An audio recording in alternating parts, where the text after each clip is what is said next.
দেবী ত্ৰিলোক শূন্য কৰিম, ত্ৰিলোকৰ পৰা শিৱ শূন্য কৰিম আমি দুই ভাতৃয়ে।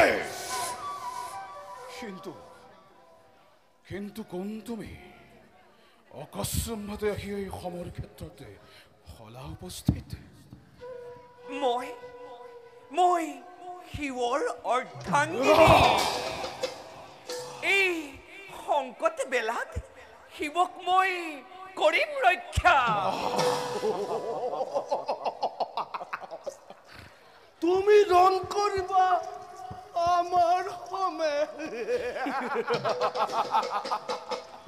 নাৰী তুমি জন্ম তোমাৰ সৃষ্টিৰ বাবে, ধ্বংসৰ বাবে নহয় ৰমণী।